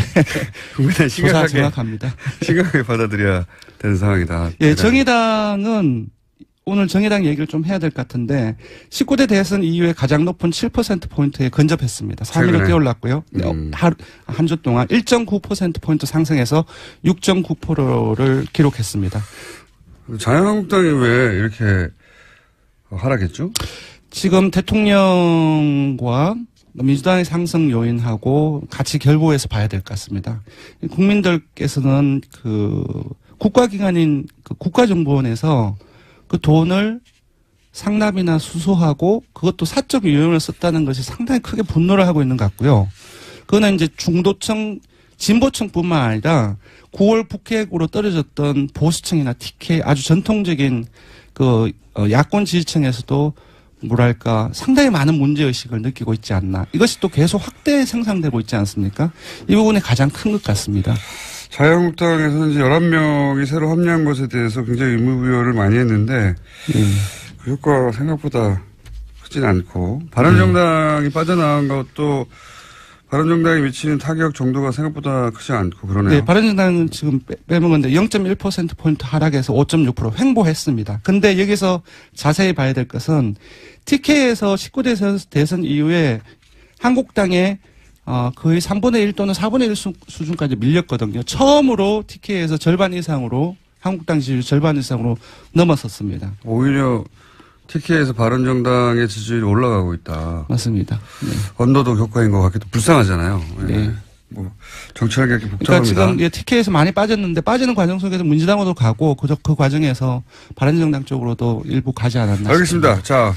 이번에 간단하게 그것만 알려주마 항목을 정한 것은 포항 지진 직후에 수능을 연기했는데 그때 말들이 많았죠. 예, 일부 논란이 잘했냐 있었습니다. 못했냐 한번 짚어봤습니다. 압도적이었습니다. 잘했다는 응답이 83.6%였고요. 잘못했다는 응답은 12.8%에 불과했습니다. 자유한국당 지지층은 오차범위 안이긴 하지만 그래도 자유한국당 지지층에서도 잘했다는 응답이 우세했거든요. 자유한국당 지지층을 포함하면 모든 지역 연령 정당 지지층 이념 성향에서 잘했다는 인식이 압도적으로 높거나 대다수로 나타났습니다. 자유한국당 지지층에서는 48.8% 대 42.4%로 잘했다는 응답이 더 많았습니다. 자유한국당 지지자들은 문재인 대통령이 뭘 해도 미워서 그래요. 네. 밉잖아요. 그런데 이제 80대 이상은 80% 이상, 보수층도 60% 이상이 그 잘했다는 응답을 하고 있습니다. 예. 그렇군요. 60대 이상에서도 81대 13인데 네. 자유한국당 지지자들 입장에서는 네. 거의 비슷하군요. 예. 네, 그렇습니다. 왜냐하면 60대 이상이 조금 더 넓지 않습니까? 자유한국당 지지층에 비해서. 네. 아니, 이건 뭐 자연스러운 것 같아요. 네, 원래 그렇습니다. 내가 미워하면 뭘 결정해도 미운 법이니까요. 네. 자, 조사개요 불러드리겠습니다. 예, 이번 주 중조사는 TBS 의뢰로 이번 주 월요일부터 수요일까지 전국 19세 이상 성인 1,515명을 대상으로 했고요. 유무선 전화면접 자동응답 방식으로 실시했고 표본 오차는 95% 실수 중 플러스 마이너스 2.5%포인트였습니다. 응답률은 5.7%였고요. 현안 조사는 TBS 뉴스공장 의뢰로 어제 하루 동안 실시했습니다. 성인 511명을 대상으로 실시했고 표본 오차는 플러스 마이너스 4.3%포인트였습니다. 네. 김은희 기자가 계속 타이를 못 찾아가지고 앉아 있었어요. 네, 조기 퇴근을 할 줄 알았는데 의외로 타이밍을 놓쳤네요. 네. 김은지였습니다. 감사합니다. 그리고 리얼미터의 권순정 조사분석실장이었습니다. 감사합니다. 네, 고맙습니다. 자, 거의 없어질 뻔하다가 어느 날 폭발하고 욕만 먹다가 어느 날 칭찬이 쏟아지고 예, 굉장히 이상한 코너입니다. 더불어민주당 안민석 의원님 나오셨습니다. 예, 올백 맞았습니다. 수도권 내리사선 안민석 의원입니다. 무슨 말인지 좀 더 여쭤보라고요. 자유한국당 김성태 의원님 나오셨습니다. 예, 김성태입니다. 전국의 59만 수험생 여러분의 수능 대박을 응원합니다. 또 그분들 방송을 지금 들을 수가 없어요. 그렇기 때문에 그 아이들을 위해서 1년 동안 헌신하신 학부모 여러분들 노고에 깊이 치아를 드립니다. 저 말씀은 수고하셨습니다. 여당이 해야 되는 이야기인데 야당이 하고 계시네요. 아무튼 오늘은 특히 이제 포항 지역의 학생들 시험 보는 동안에 별탈 없기를 무사히 시험 잘 치르기를 바라고요. 100점 만점이라는 건 무슨? 어제 청와대에서 고위공직자 배제 기준 5가지 기존의 이제 탈세, 투기, 위장전입, 병력, 논문 여기 2개 더 추가됐잖아요. 엄주운전, 성범죄 7가지 하나도 포함되지 완전 않았다. 저는 자유롭고 완벽합니다. 근데 왜 고위공직자가 못 되시고 있는 거죠? 그거는 뭐 좀 때를 기다리고 있고요. 근데 거기다 딱 한 가지 빠진 게 좀 있는 것 같아요. 네. 정신 감정. 그것도 좋네요. 정신 감정이요? 정신 감정. 그러니까 정신 감정. 왜냐하면은 지금 공수처 반대를 하고 있는 정치인들 있잖아요. 이분들 저는 정신감정 필요하다 봅니다. 안녕하세요. 김호준입니다. 김종대 의원이 귀순 북한 병사 상태를 브리핑하는 과정에서 의료진이 기생충 등 정보를 공개한 것에 대해 환자 인권을 권하며 문제 제기를 했습니다. 이에 환자를 수술한 이국종 교수는 모든 정보는 군 그리고 정보당국과 상위에 공개 결정된 것으로 비난은 부당하다는 반론을 했죠. 저는 각도를 좀 달리해서 이 문제를 봅니다. 과거 서구 제국주의가 동양에 대한 우월성을 확인하고 동양에 대한 지배를 정당화하기 위해서 동양을 비위생, 전근대, 야만의 이미지로 형상화했었죠. 너희들은 그렇게 미개하니 우리에게 당하는 게 당연하다. 오리엔탈리즘이라고 합니다. 환자 인권으로 표현된 김종대 의원이 느낀 불편함의 본질은 우리 남한이 목숨을 걸고 기순한 한 병사의 기생충까지 동원해서 북한에 대한 우월성을 확인하고자 하는 그런 졸렬함에 대한 것이 아니었을까. 물론 그런 불편함이었다면, 그런 종류의 불편함이었다면 그 비판은 당국과 협의하에 의학적 팩트를 브리핑한 이 교수 개인이 아니라 정보 공개 범주를 정한 당국과 기생충 화면을 대대적으로 보도하며 북한의 비위생만을 강조한 미디어에 포커스 했었다면 하는 아쉬움이 있습니다. 하지만 남한이 우리 미디어가 북한을 상대하는 그 멘탈리티에 대한 문제 제기로는 의미가 있다. 김원준 생각이었습니다.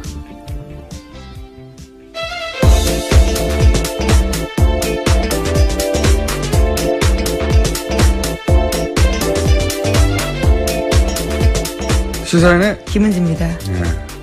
이게 이렇게까지 큰 논란이 될 줄은. 네, 계속해서 실시간 검색 순위에 있던데요. 여기 잠깐만 하자면, 예, 왜냐면 굉장히 예리하기 때문에 제가. 시간이 별로 없다고 하셨던 것 같은데요. 네, 이거 하다 끝내면 되죠. 네, 잠깐요. 네. 김종대 의원의 문제 제기가 이게 빚을 발하지 못한 이유는 프레임을 너무 좁게 잡았기 때문에 제가 보기에는 뭐냐면 환자 인권만으로 프레임을 잡았잖아요. 그러니까 의사가 직접 타겟이 되어버리는 건데 이렇게 생각해보면 만약에 이런 정치적 상황을 완전히 배제하고 의학적으로만 동일한 상황이다. 그러니까 남한의 병사가 그 구역에서 똑같은 총격을 당해가지고 사경을 헤매는데 수술 과정에서 회복을 지연시키는 회축이 발견됐다. 이런 똑같은 상황을 남한 병사로 생각해봐요. 근데 우리 군 당국이나 정보 당국이 자, 회축을 공개합시다. 했을 것인가? 저는 안 했을 거라고 봅니다. 그리고 미디어가 그걸 크게 종편에서 기생충 화면을 집중적으로 띄웠을 것인가? 저는 안 했을 거라고 봅니다. 만약에 그렇게 했으면 그 남한 병사가 그러면 향후 사회생활 어떻게 하라고 하냐, 이런 인권 문제나 사생활 보호 문제 당연히 나왔겠죠. 그러니까 그런 측면에서 인권을 이제 얘기한 거예요. 그렇게 생각하면 기생충 화면을 대문짝만하게 보도한 종편이나 보수매체의 졸렬한 의도나 제가 얘기한 그런 멘탈리티 문제가 있다. 그런 차원에서 지적의 의미가 있는데 이게 문제는 뭐냐면 이 사건은 그렇게 단순히 의학적인 케이스가 아니다. 여기에 북핵으로 대치하는 상황에서 기순한 북한 병사. 총격당해서 위독한 북한 병사를 살려내는 남한의 의술.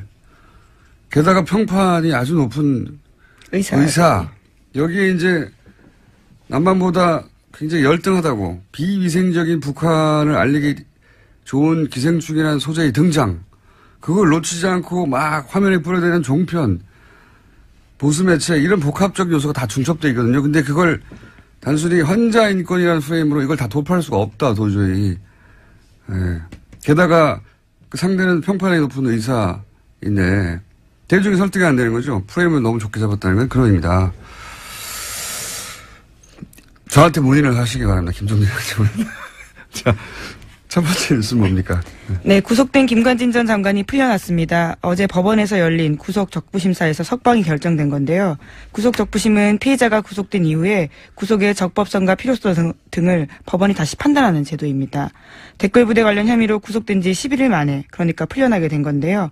관련한 판단을 한 법원 같은 경우에는 위법한 지시 및 공모 여부에 대한 소명의 정도, 변소 내용 등에 비춰볼 때 범죄 성립 여부에 대한 다툼의 여지가 있다라고 판단했습니다. 뿐만 아니라 김관진 전 장관의 주거가 일정하고 도주 우려나 증거인멸의 염려가 없다라고 판단했습니다. 이정열 저희 영장 해설 판사님이 나오실 찬스인데 오늘 수능. 예. 학부모신가요? 예. 하필 예. 전혀 수능이라 저는 운전 중입니다. 그래서 그렇다고 우리가 이게 포기할 수 없잖아요. 네, 방송을 듣고 계실 수도 있겠네요. 대타 있습니다. 양지열 변호사라고. 제가 2008년 이후에 급속도로 줄어들었어요.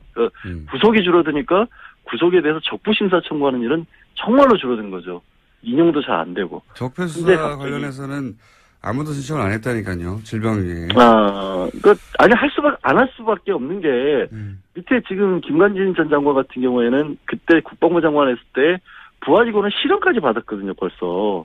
그거를 그리고 내가 지휘를 했노라는 걸 본인이 인정을 한 상황인데. 대통령이. 그래서, 그래서 그 위에, 이제 지금 얘기한 것처럼 이명박 전 대통령이 지시를 받고 있다는 얘기까지 했기 때문에, 그러면 상식적으로 이명박 전 대통령 수사와도 직결되는 문제인데 그거를 갑자기 아무 특별한 사정 변경도 없이 구속 사유가 없어졌다고 보는 건 정말 이해하기 어렵죠. 저는 지금까지 쭉 이야기한 대로 청구 자체가 이상하고 그래서 이거 이미 신청할 때 인용될 줄 알았나? 이렇게 생각이 들 만큼 이상한 일이다. 저는 바보 됐어요. 절대 그럴 일 없다고. 기자분들이 여러 번 전화를 했었는데 절대 그럴 일 없다고. 그러니까요. 왜 하는지 모르겠다고. 네. 저도 그렇게 알고 있었는데 더 깊이는 양 변호사님께서 대답할 수준이 안 되기 때문에. 아니 새벽에 지금 전화 걸어서 뭐 하는 짓입니까 이게. 판사를 안 해보셨기 때문에 기본적인 사항은 충분히 저희가 이해했습니다. 저도 그렇게 생각하고요. 예. 네. 네, 알겠습니다. 네, 대타 고생하셨고요. 자, 스튜디오에서 꼭 뵙겠습니다. 감사합니다. 예, 고맙습니다. 자, 오늘은 위가 많습니다. 빠르게 이어가지고 또 짧게, 그것마저 알려주면 리얼미터 권순정 조사 분석실장 나오셨습니다. 안녕하십니까. 네. 빨리빨리 가죠? 네네. 숫자 딱딱딱. 네, 대통령 지지율이, 다시 올랐습니다. 1.5%포인트 오른 73.1%고요. 부정평가는 22.3%입니다. 60대 이상 TK 보수층에서 상당히 많이 올랐어요. 60대 이상 TK 같은 경우는 50%대였는데 60%대 올랐고요. 그 보수층 같은 경우는 이제 북핵 이후에 상당히 많이 빠지면서 부정평가하고 긍정평가 많이 떨어졌는데 지금 초박빙으로 좁혀졌습니다. 그래서 전반적으로 봤을 때 지난 한 주 지나면서 구여권 지지층이 재결집 조짐을 보이고 있다. 그렇게 봐야 될 것 같습니다. 일간으로 봐도 71.5, 73.3, 72.8 이렇게 올 하수 이렇게 변했습니다. 저는 이제 최근 6개월, 7개월간의 문재인 대통령 지지율을 보면서 다들 이제 6개월 정도 지나면 꺾이게 될 것이고 또 뭐 여러 가지 사안들 나오면 주저앉게 될 것이고 이때까지의 이제 대통령들의 지지율이라는 게 그랬으니까요. 다른 나라도 그렇고 보통. 근데 이렇게 계속 회복해가는 걸 보면 지지율이 과연 떨어지겠는가 60% 이하로. 그런 생각이 들 정도로 굉장히 고탄력입니다. 사실상 모든 정부에서 이렇게 하방 경직성, 상승 경직성이 있으면 계속 떨어지기 마련이거든요. 라인을 봐도 이전 정부도 계속 그래 왔습니다. 아니면 전 세계적으로 그렇잖아요. 그렇죠. 예. 지나면 지날수록 사실 피로감도 생기고. 네네. 근데 이제 문재인 대통령의 특징은 북핵이 이런 거 하면서 훅 한번 떨어지죠. 네네. 60%대로. 네, 그렇습니다. 그리고 다시 똑같이 올라와요. 네. 몇 개월 전하고 비슷하게. 지금 73.1%는 북핵 이전하고 거의 비슷한 수준으로 올라왔어요. 예. 예. 신기한 지지율 상황이고요. 어쨌든 돌아왔고요. 예. 네네. 정당으로 넘어가면 이번 주 주목할 것은 국민의당이 최저 지지율을 경신했습니다. 자유한국당이 계속 조금씩 상승하다가 18, 9%까지 올랐거든요. 근데 16.7%로 1.6%포인트 하락했습니다. 그래서 이 부분이 좀 주목해서 봐야 할 부분이고요. 민주당 같은 경우는 0.5%포인트 상승해서 51.8%, 여전히 2주째 상승세입니다. 역시 대통령처럼 60대 이상에서 상당히 많이 올라가지고 계속 이전에는 한국당이 뒤졌거든요. 근데 뒤집었습니다. 그리고 국민의당으로 넘어가면 60대에서요? 네, 맞습니다. 네, 국민의당으로 넘어가면 지난주에 4.9%를 기록해서 최저 지지율 동률을 기록했거든요. 근데 0.5% 더 하락해서 4.4%로 떨어졌습니다. 특히 월요일 일간 집계에서는 그러니까 이른바 끝장 토론 하루 전이었죠. 3.8%로 떨어져서 창당 이후 일간 집계로 3%대로 떨어진 건 처음입니다. 3%대는 보통 잘못 누른 거거든요. 근데 이제 일간 지지율, 이거는 얘기를 하면 안 되겠네요. 500명 지지율은 저희들을 따로 보는데 그거보다 더 떨어졌습니다. 정의당. 지지율이 아예 안 나온다고 거의. 왜냐면 이게 독도는 일본 땅입니까? 한국 땅입니까? 일본 땅이 좀 울었을 때 일본 땅이라고 잘못 누르는 비율이 이 정도 좀. 예, 이 조사가 1,500명 조사에서 오차 범위가 2.5%포인트거든요. 플러스 마이너스. 이제 지금 이걸 보면은 오차 범위 아닌 거죠. 그러니까 무작위 잘못 변동이라고